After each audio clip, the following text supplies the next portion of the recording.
नमस्कार दोस्तों, स्वागत है आप सबका फिर से हमारे नए वीडियो में। दोस्तों, हम लेके आए आध्यात्मिक ज्ञान चर्चा। दो संतों के बीच में एक तरफ अनिरुद्ध आचार्य जी महाराज जी हैं, दूसरी तरफ संत रामपाल जी महाराज जी हैं। दोस्तों, वीडियो में पूरा बने रहिएगा।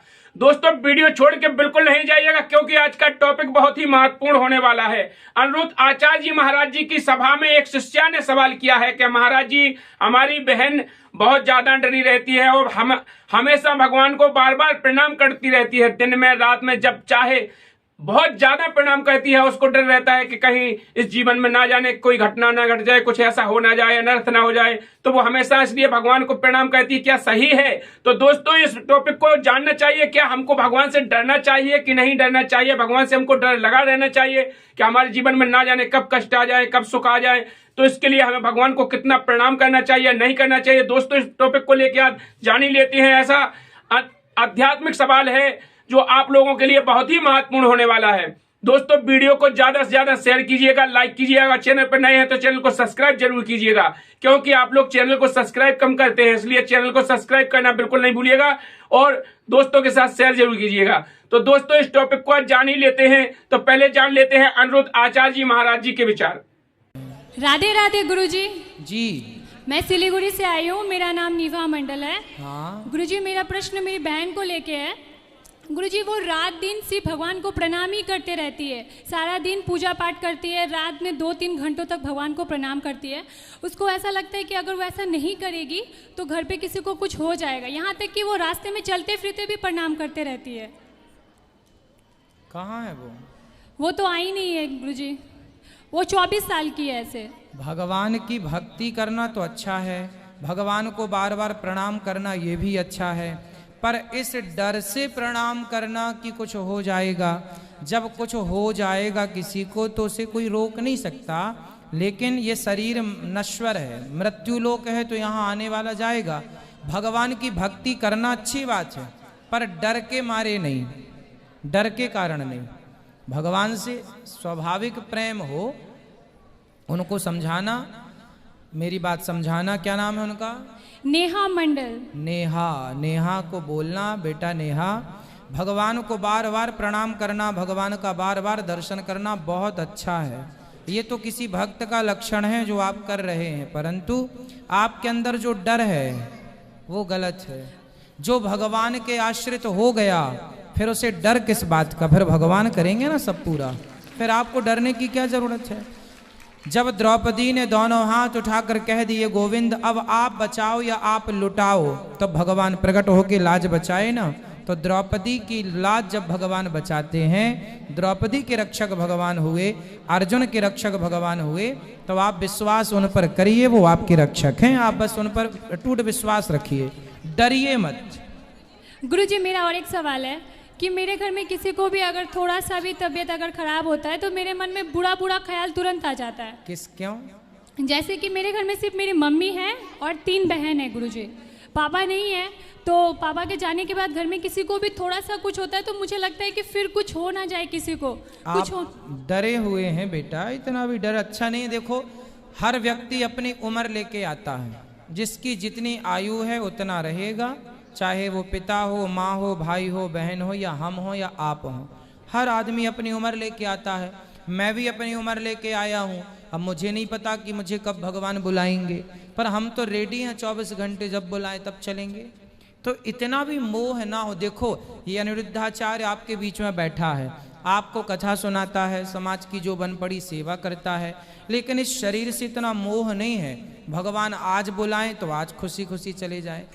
आप लोग ना इतना मोह कर लेते हैं, मरे ना, काहे ना मरोगे भैया, मरना तो पड़ेगा। इतना भी क्या शरीर से मोह?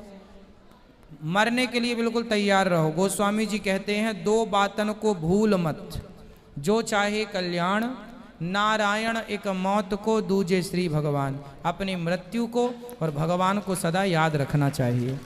इतना मोह नहीं। आप अच्छा कार्य कीजिए पर मोह नहीं। अब कोई अच्छा कार्य करे और कोई अच्छा कार्य करने वाला यदि मर जाए तो आप क्या कहें? अरे ऐसा अच्छा कार्य करता था फिर भी मर गया। क्यों? अच्छे काम करने वाले मरते नहीं है। अच्छे लोगों की जरूरत यहाँ भी होती है तो भगवान के पास भी तो होती है। चलो भाई जल्दी आओ, काम पूरा हो गया हो वहाँ का, तब यहाँ करो। राधे राधे गुरुजी। हाँ, दोस्तों, ये थे अनुरुद्ध आचार्य जी महाराज जी के विचार। अब जान लेते हैं संत रामपाल जी महाराज जी के विचार। अब परमात्मा कहते हैं, हिड़की दे दे रोएगी सुरता जब तू चलेगी अकेली।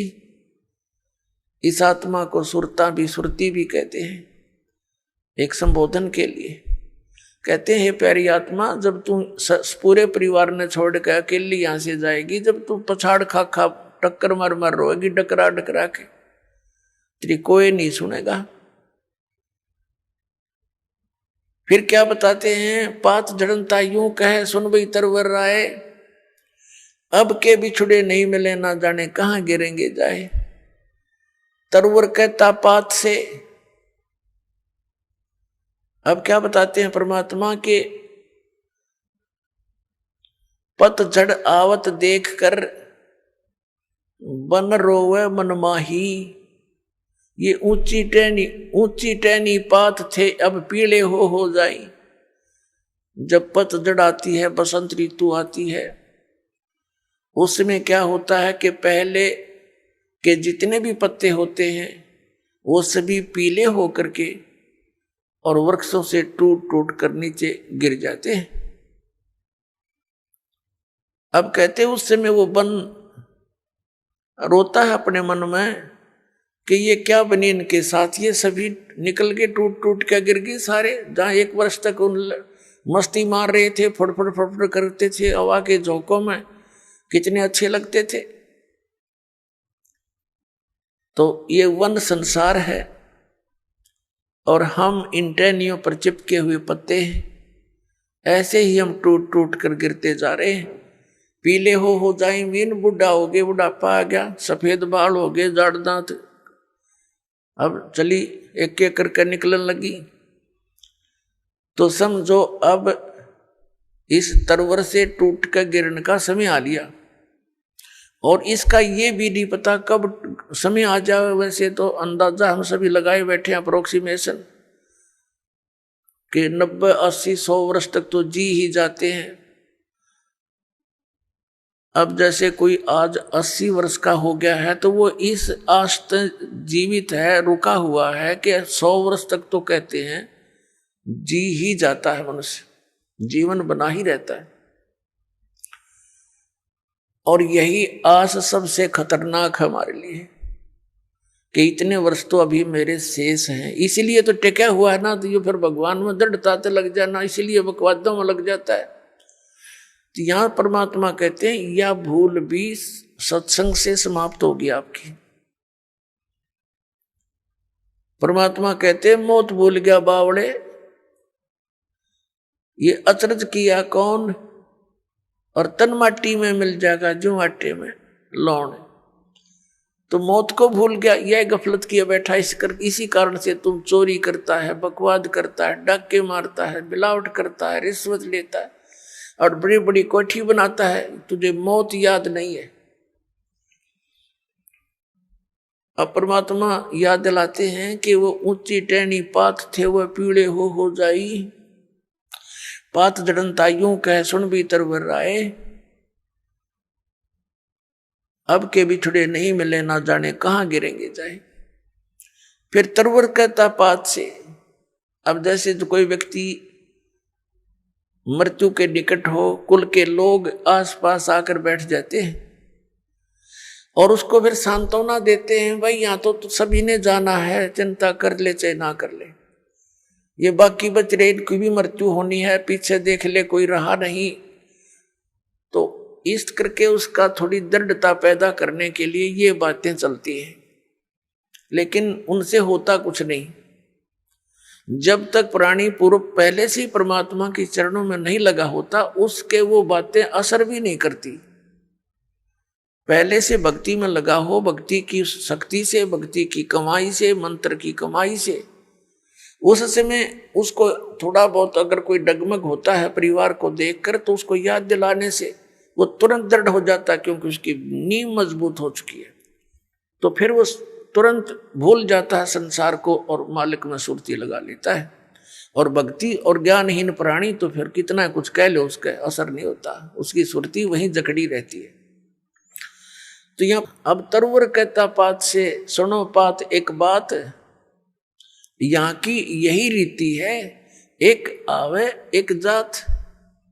अब जैसे वो पतझड़ के समय टहनियों से पत्ते टूट टूट के गिर गए, पहले वाले तो गिर गए, खत्म हुए, कोई गंदे नाले में पड़ा, कोई पशुओं के पैरों नीचे कट के नष्ट हुआ, और तुरंत फिर कोपल फूट आती है, नए पत्ते 10 से 15 दिन के बाद हरा भरा हो जाता वो पेड़ हैं। और फिर वो जो पत्ते नए आए हैं वो 1 वर्ष वो नाच कूद लेंगे, फड़ कर लेंगे, फिर वही ऐसे ही स्थिति में जाएंगे।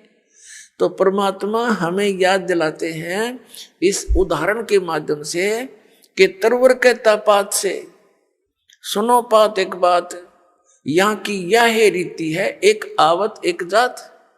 दादा की टिकट कट की, पोता तैयार हो गया, अब 50 60 70 साल पाछे पोते की टिकट कटेगी, रहना कोई नहीं।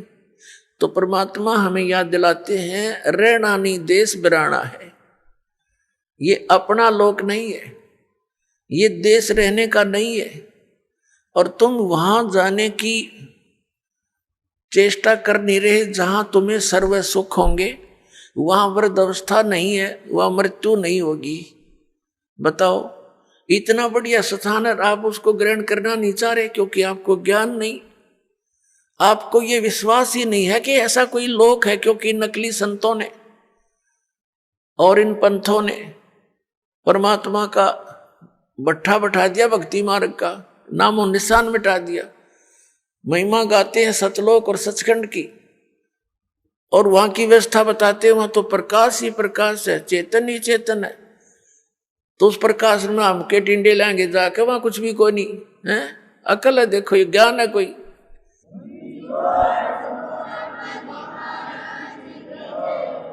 कैसे रुचि बनेगी वहां जाने की? कहते आत्मा उसमें ऐसे मिल जाती है जैसे बूंद समुद्र में। कोई बात हुई है कई प्रमाण ऐसा परमात्मा के ज्ञान में? तो वहां पूरी व्यवस्था है उसकी, तो यह नकल है, डुप्लीकेट माल है ये सारा, यहाँ का एज इट इज सृष्टि है। और लेकिन वहां का जो मटेरियल है, वहां का जो पदार्थ है, वो अमर है, वो नष्ट नहीं होते। जैसे एक सैंपल है वहां से, गंगा का जल सतलोक से आया हुआ है, इसके विषय में ना ब्रह्मा को पता, ना विष्णु को, ना इन ऋषि पिषियों को, ये तब बहुत नीचे सतर की कहानी है इनकी। तो ये परमात्मा ने एक सैंपल भेज रखा है कि हमारा मटेरियल ऐसा पदार्थ है वहां पर, इस गंगा के जल को आप कहीं रख लो उठा कर। ये साइंटिस्टों ने सिर मार कर देख लिया, इसका कोई लक्षण ढूंढ नहीं सके, किस कारण से है ये। तो परमात्मा की महिमा को ये साइंस क्या समझ सकती है? ये साइंस परमात्मा के मटेरियल से बने हुए साइंटिस्ट अब भगवान भूल गए, नास्तिक बनने लगे। तो इस कलयुग में हमें एक सबसे बड़ी खुशी और सहयोग इस शिक्षा का ये है कि हम भगवान पहचान सकते हैं, अन्यथा इसकी कतई जरूरत नहीं थी। इससे क्या बना लिया? परमाणु बम बना लिया, हवाई जहाज बना ली, कार बना ली, सारा दिन फुर फुर, और शांति एक पल की भी नहीं। जहां माया का प्रवेश है वहां शांति नहीं हो सकती, ये अपना पल्ला गांठ लगा लेना, शांति होएगी।